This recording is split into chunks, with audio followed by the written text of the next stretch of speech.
interests.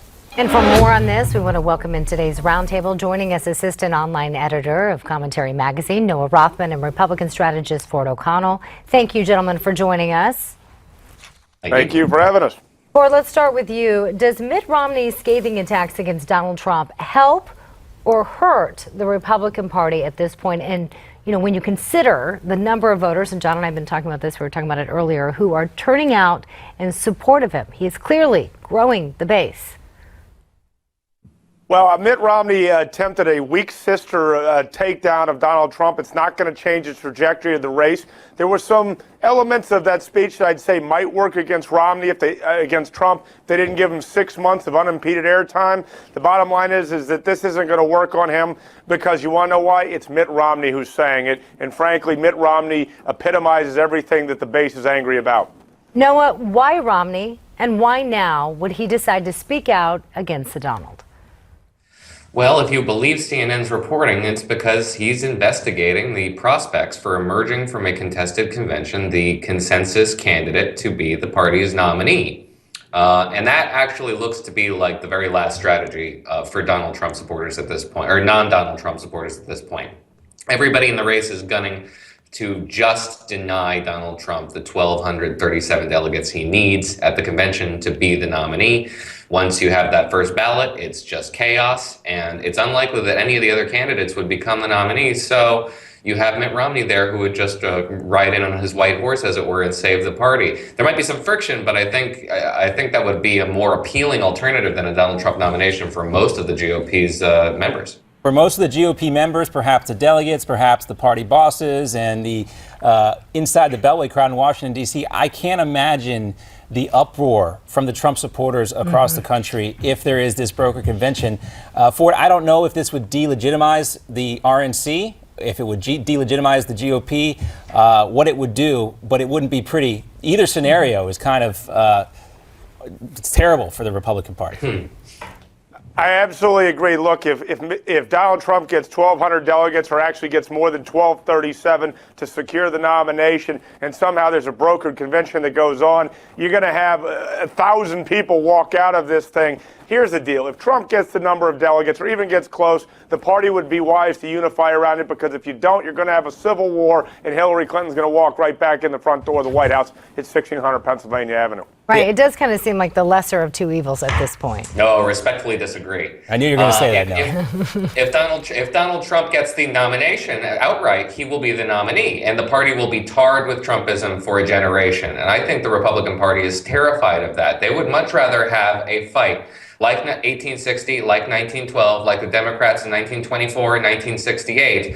The party didn't dissolve after those events. They were fractious. They didn't win the elections, but they didn't fall apart. We're talking about the dissolution of the Republican Party at this stage. I think, no, the difference, No, though, I can't believe you've got me actually defending Donald Trump here. Let me say the following point.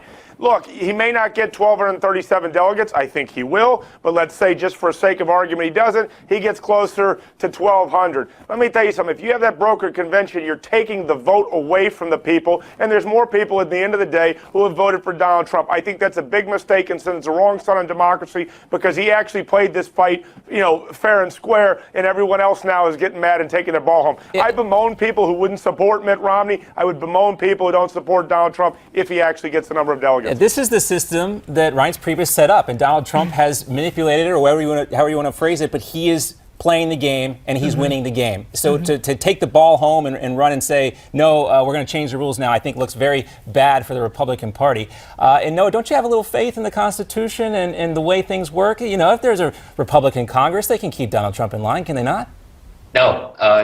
They cannot. First of all, the Republican Party's Congress can keep Barack Obama in line. Barack Obama has tested the parameters of this Constitution to the breaking point, to the point where the courts have had to compel him to act in a fashion that's less dictatorial. We're staring down the barrel of somebody who's made no bones about the fact that he has no consideration for the separation of powers, no interest in observing the co-equal branch of government that would be headed by Speaker Paul Ryan. He is very much signaling that he would be a strong man who also would be in command of the largest military on earth with no interest in policy, in foreign affairs, or in anything remotely resembling what a commander-in-chief should know. This is a dangerous person, and I frankly believe that it's worth the safety of the republic to risk a little bit of a fight in Cleveland than, frankly, to risk a presidency of Donald Trump. But no, they've had months to do this. So what needs to happen now? If you don't want Trump to be the Republican nominee, what needs to happen now?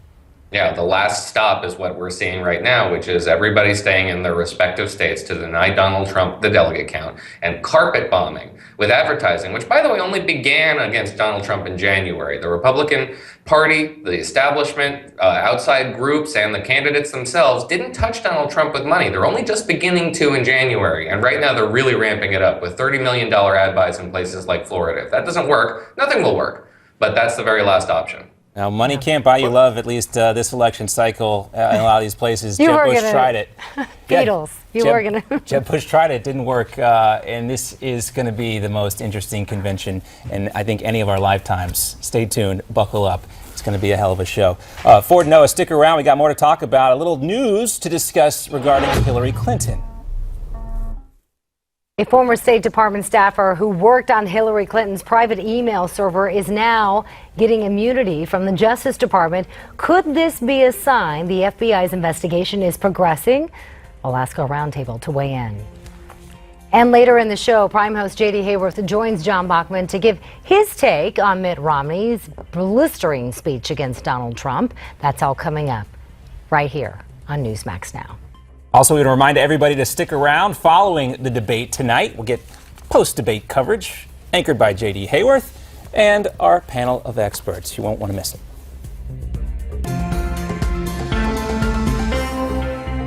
Thanks for staying with us. The Justice Department is now granting immunity to a former State Department employee who helped install Hillary Clinton's private email server at her home in New York. Now, the Washington Post reports Brian Pagliano, is now cooperating with the FBI. He previously worked on Clinton's campaign in 2008.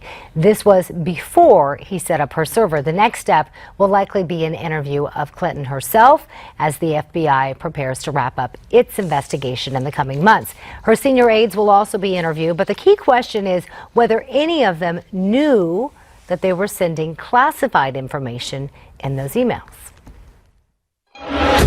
And for more on this, let's welcome back today's roundtable. Republican strategist Ford O'Connell and Noah Rothman, assistant editor at Commentary Magazine. Gentlemen, thanks for sticking around. Thank you. Thank you. I think the question is, how would these folks not know this information is classified? Noah, is that a fair question to ask? Yeah, I think that there's no way they couldn't know. We had these things that were marked. Their markings were specifically removed. There's also the fact that you're supposed to be aware as the recipient of such information that it's sensitive, it's classified. There's the argument that there's an overclassification that goes on in departments like this, and that's true. But you should be pretty much aware that when you're looking at satellite photographs, when you're talking about covert operatives, their names who are on the ground providing Americans with intelligence, that stuff is quite sensitive. And to transmit that over an unsecured server is very, very serious indeed. Yeah, if they can't figure it out, we probably don't want them working for us at these types of levels of positions. So Ford, the Clinton campaign says, or Clinton's camp said they are glad that Pagliano is cooperating and talking to the FBI. Decipher what that really means for the rest of us. But they're not very glad that he's talking to the FBI, because if he was granted immunity, that means legally speaking they had to impanel a grand jury, which means the investigation is progressing along. Now, whether or not the DOJ decides to indict Clinton or any of her staffers, that's a wholly different ballgame. But right now, the investigation is not progressing in a way that is very favorable to Hillary Clinton. But we keep talking about the classified information, though, and her argument has always been that it was classified after the fact, not during the time that she sent it. That's because she cut and pasted the emails. Let me make this point. The Clinton whole argument is, please bring us to the White House because we have the experience to turn America around. If you have that much experience, you know darn well that those emails shouldn't have been sent over that unsecure server, but you were so arrogant you didn't care. And frankly, I don't know whether she could be indicted or not. I don't know what impact that's going to have on the election if she is in fact. The key, though, is it makes Hillary Clinton look like she's been lying through her teeth since day one. Yeah, it certainly doesn't look good. I mean, we could go into whether or not she actually broke any laws, but it certainly it's not helping her trust issues at all. No, what do you think? No, I think it's fair. Her trust issues, that one of her primary liabilities is almost entirely the result of this email scandal.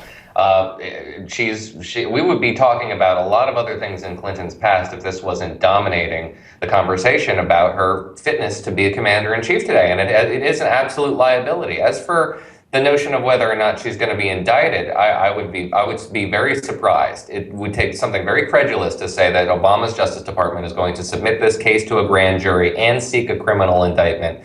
It would be a very much a political bombshell that you don't think is really going to be effective. But it might just hang out there forever, and that could even be worse if there was no resolution to this thing and there's just this cloud of suspicion around her. She might even be more damaged by that than the FBI saying, okay, all clear. That's true, that big blank space, what we don't know. The only way this ends well for Hillary Clinton is that if they definitively come out and say there's nothing to see here, Hillary Clinton didn't do anything wrong, just like Noah said, not knowing is almost as bad as an indictment. Maybe the indictment's better if it's something small. But Noah, let me ask you this question. This cloud of suspicion that hangs over Hillary Clinton, I know there's a lot of polls out there that show a head-to-head matchup between Donald Trump and Hillary Clinton going to Clinton. But do you think there's any way Donald Trump could beat Hillary Clinton in a head-to-head matchup? Oh, sure. There's a way. Look, if you get a presidential nomination from one of your two major political parties, there's a good chance you could be the president of the United States. Any number of black swan events could happen on the campaign trail. That being said, Hillary Clinton is going to run Mitt Romney's campaign times 1,000. Yeah. They accused Mitt Romney of racism every day, all day, and they didn't have sound bites to back it up. At the end of a 4-month-long, media-led, $400 million campaign that's a referendum on racism, the idea that racism is going to win is a little hard for me to swallow. Board, who's your money on? If it came down to Trump and Clinton, who's your money on? I think that Trump actually wins a narrow election. The reason is because his media IQ is that of Einstein. He's going to run circles around her. He's been thinking about this for 3.5 years, how he's going to take her down. And to be perfectly honest, the key here is very simple. Can she max out minority outreach? And I hate to tell you, in the Midwest, it appears that Donald Trump does all right with African-American voters. So that could be, well, the key in Ohio. He is bringing the voters out to the polls, nearly double the amount of GOP voters so far in the primaries compared to Democratic voters. I think there's a real enthusiasm gap problem that the Clinton campaign is looking at. Yeah, bring up a valid point. Noah Rothman, Ford O'Connell, thanks so much for joining us. Thank you. Thank you. All right, coming up, Prime host J.D. Hayworth will be with us to give us his reaction to Mitt Romney's blistering attack of Donald Trump. You can't keep saying blistering. It was kind of weak, I think. No, none of that. Do you think this was part of a coordinated attack with John Kasich and Marco Rubio to kind of set the stage for the debate tonight? Ooh. Maybe. We'll ask JD that question coming up. You're so good with these conspiracy theories. Just trying to stay one step ahead of these guys. We love to hear from you. Tweet us your thoughts about the show. You can leave us a comment on our Facebook page. Also reach out to us, newsmax.com/comments, and on Twitter @NewsmaxNow. We got much more ahead. Stick around.